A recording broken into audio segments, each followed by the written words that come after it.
Hi, it's Lori Sinclair with Bainbridge Homes Real Estate. I just wanted to quickly drop in today to talk about investing in real estate. Buying your first investment property can be really scary, but it doesn't have to be.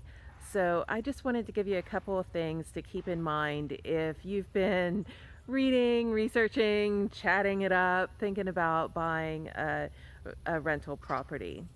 So, the first thing that I would say you would need to consider and keep in mind is if you're okay with being a landlord. When something breaks and, the faucet breaks or the toilet breaks or the dishwasher breaks, you're going to be the first person that your tenants call. So, you want to be sure that you know how you're going to handle that. Are you going to handle the repairs yourself, or are you going to be calling in a contractor? And you'll want to take those costs into consideration. The second thing I would say to keep in mind is potential rental restrictions. A lot of people these days think, oh, I'll buy an investment property and get into the short term rental game, like VRBO or Airbnb. Those are wildly popular things, but because of their popularity, a lot of communities have instituted restrictions on that sort of activity.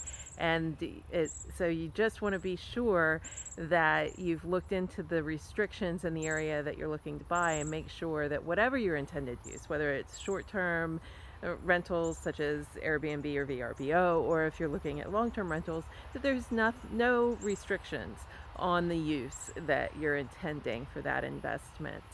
Um, the third thing to keep in mind is that you want to make sure you've got enough money saved. You'll need a big down payment on whatever you're going to buy because private mortgage insurance is not available to investors.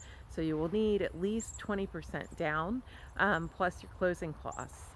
So be sure that you've got taken that into consideration and kept that in mind. Um, Fourth, you'll want to probably start with a single family rather than a multifamily, just to get your feet wet.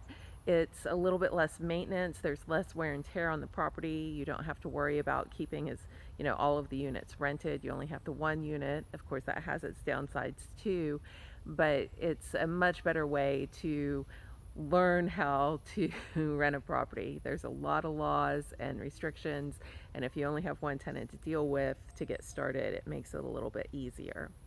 And the last thing I would say is try and get a property that has some outdoor space because tenants love to have an area for their pets to play, for their kids to play, a little bit of space to entertain outside. So I would look for that whenever you're looking for a rental property. So that's all for now. I love working with first time investors. So if you are looking to get into the investment game with regard to real estate, please reach out. I'd love to talk to you about it. Thanks so much. Bye bye.